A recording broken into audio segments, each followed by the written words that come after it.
مرزا جیلمی کہتا ہے کہ یہ جو بابے شابے ہیں نا، یہ انہوں نے شعر و شاعری کی ہے، انہوں نے کوئی تفسیر نہیں لکھی، کوئی ترجمہ نہیں کیا، کوئی حدیث کا ترجمہ نہیں کیا، قرآن کا ترجمہ نہیں کیا، یہ کچھ بھی نہیں ہے، ان کی کوئی خدمات نہیں ہے، ان کو دور کرو، ان کو ان کی کوئی حیثیت نہیں ہے۔ ہائے ہائے ہائے ہائے ہائے ہائے، جہلمی صاحب مجھے یہ بتاؤ اور اس کے ماننے والوں یہ بتاؤ، تمہارے باپ دادا نے کوئی ترجمہ قرآن کیا ہے؟ وہ بھی گئے، وہ بھی کسی کام کے نہیں تھے۔ شاید ان سے غلطی ہوئی ہے جو جہلمی جیسا بندہ پیدا ہوا ہے، اللہ نہ کرے۔ بہرحال سمجھانا تو ہمارا فرض بنتا ہے، سمجھانے کے لیے عرض کر رہے ہیں ہم۔ آپ صحابہ کرام کو تو مانتے ہوں گے نا؟ مانتے، بے شک، اللہ کرے مانتے ہوں۔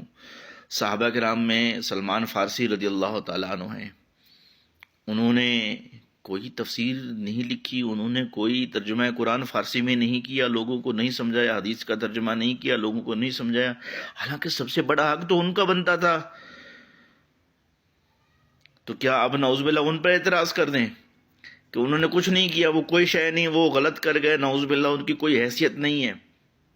وہ نہیں، ان کے بارے میں یہ کہیں گے کہ سیدنا سلمان فارسی نے اپنی قوم کو فارسی زبان میں قرآن کے جو مفاہیم ہیں وہ سمجھائے۔ قرآن کی اگرچہ لکھا نہیں، لیکن حدیث کے جو مفاہیم ہیں، جو مفہوم ہے حدیث کا، جو اسلام کی تعلیمات ہیں، ان کو اپنی زبان میں سمجھایا۔ اسی طرح بابو نے بھی چلتے پھرتے زبانی کلامی اپنے شاگردوں کو حدیث سمجھائی، حدیث سے اخذ کر کے سمجھایا، قرآن سے اخذ کر کے سمجھایا، قرآن کو سمجھایا۔ شعر و شاعری میں بھی اسلام کا دفاع کیا، رسول کریم کا دفاع کیا، رسول کریم کی شان بیان کی۔ حضرت حسان بن ثابت رضی اللہ تعالیٰ عنہ کے لیے رسول کریم نے ممبر بچھوایا، چادر بچھوائی، اور ان سے نعت پڑھواتے تھے، ان سے شان بیان کرواتے تھے، مسلمانوں کی شان، رسول کریم کی شان، اسلام کی شان بیان فرماتے تھے۔ شعر و شاعری تو وہ بھی کرتے تھے، تو شعر و شاعری کرنا تو حضرت سیدنا حسان بن ثابت کی سنت ثابت ہوئی۔ تو بابے جنہوں نے شعر و شاعری کی ہے، انہوں نے تو معاشرے کی اصلاح کے لیے شعر و شاعری کی ہے نا، سید عالم صلی اللہ علیہ وسلم کی شان میں بیان کی ہے۔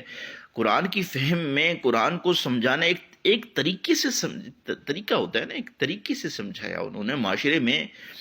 دیکھیں بات یہ ہے، یہ حضرت حسان، دیکھیں وہ حضرت حسان والی جو بات میں نے کیا، آپ کہیں گے کہ وہ کہاں لکھی ہے، تو وہ بخاری حدیث 3212 میں ہے، ترمذی حدیث 2846 میں ہے۔ تو سیدنا حسان بن رابط ثابت کی سنت پر عمل کرتے ہوئے بابو نے بھی شعر و شاعری کی ہے، الحمدللہ اچھا کیا ہے، معاشرے کو سدھارا ہے۔ حدیث پاک میں ہے کہ جو ہے بندہ سجدے میں ہوتا ہے تو اللہ کے بہت قریب ہوتا ہے۔ وہ قرب کیا ہے؟ تصوف یہ سمجھایا ہے لوگوں کو کہ قرب کیسے حاصل کیا جا سکتا ہے۔ زنا، چوری وغیرہ ان چیزوں کے بارے میں اخذ کر کے، مفہوم اخذ کر کے معاشرے کو پھیلا۔ دیکھیں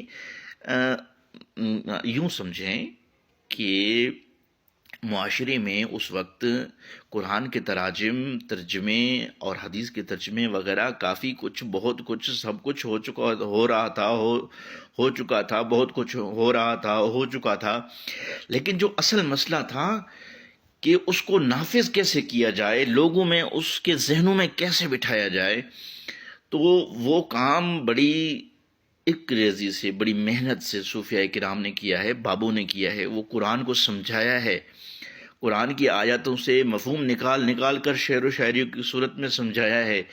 اس کو چلتے پھرتے وہ مدرسے تھے، طلباء کو پڑھایا ہے، قرآن پڑھایا ہے، حدیث پڑھائی ہے، قرآن کو سمجھنے کے لیے جو چیزیں سمجھنی چاہیے وہ سمجھایا ہے۔ قرآن کا ترجمہ کیسے کرو گے آپ؟ کچھ سمجھو گے تو ترجمہ کرو گے نا آپ۔ اب من کا ترجمہ ہے، لفظ من ہے، بسم اللہ ہے، تو اس کا ترجمہ کیسے کریں گے آپ؟ یہ صوفیہ کرام سمجھا گئے ہیں طلباء کرام کو، اس کو کہتے ہیں گرامر، یہ قرآن کی جو مضامین ہیں ان کو سمجھا گئے ہیں وہ. انہوں نے اگرچہ سلمان فارسی رضی اللہ تعالیٰ عنہ نے کتاب نہیں لکھی، کوئی باقاعدہ کتاب نہیں لکھی، لیکن انہوں نے قرآن اور حدیث کو سمجھایا ہے، نافذ کیا ہے. اسی طرح بابو نے بھی قرآن کو سمجھایا ہے، حدیث کو سمجھایا ہے، نافذ کیا ہے، معاشرے میں بڑا جو ہے وہ کام کیا ہے، معاشرے کو اچھا بنایا ہے. تمہاری طرح نہیں معاشرے کو جو ہے باغی بنا دینا، جو ہے وہ گستاخ بنا دینا.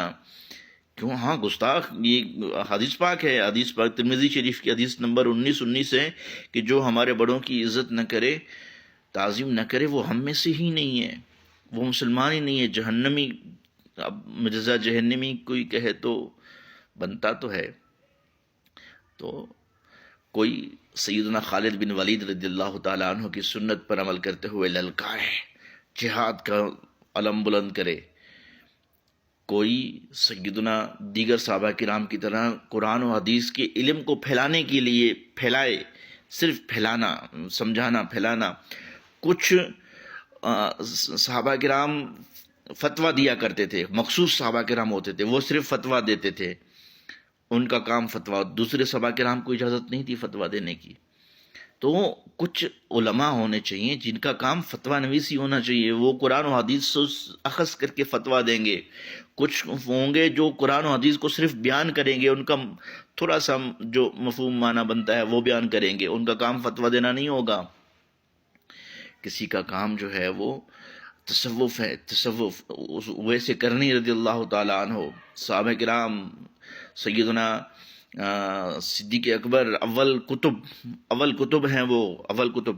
انہوں نے تصوف کی بنیاد رکھی، صحابہ کرام نے تصوف کی بنیاد رکھی کہ قرآن کو کس نماز کو کس انداز میں پڑھنا ہے، اور قرآن کی فلاں چیزیں ہیں، تصوف کی چیزیں ہیں، یہ ان کا معنی کیا ہے، بچوں کو سمجھانا، معاشرے میں پھیلانا.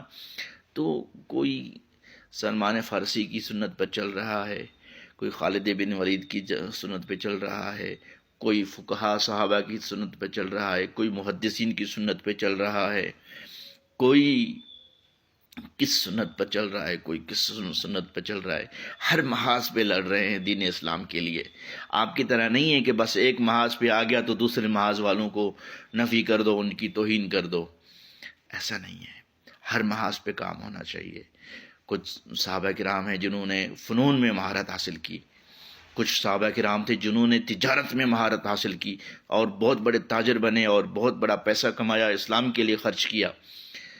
تو کچھ علوم و فنون میں جانے چاہیے بنیادی فرض علوم حاصل کرنے کے بعد، کچھ تجارت میں جانے چاہیے، طب، سائنس، ٹیکنالوجی میں جانے چاہیے. کوئی دین اسلام پھیلانے، کوئی مدرسہ چلائے، کوئی اسکول کالج میں لیکچرار بنے، کوئی سیاستدان بنے، کوئی مفتی عالم قرآن کا نفاذ سیاست کے ذریعے سے کرے، کوئی جو ہے طاقت کے ذریعے سے کرے، کوئی للکال کے ذریعے سے کرے، کوئی شعر و شاعری کے ذریعے سے کرے. ہر محاذ پہ ہونا چاہیے، ہر محاذ پہ اسلام کے دفاع کے لیے بندے ہونے چاہیے. چھوٹی سی عقل رکھتے ہو جہلمی صاحب اور جہلمی کے ماننے والوں، چھوٹی سی عقل رکھتے ہو، بڑا دماغ رکھو، وسعت قلبی رکھو، ادب سیکھو، ادب.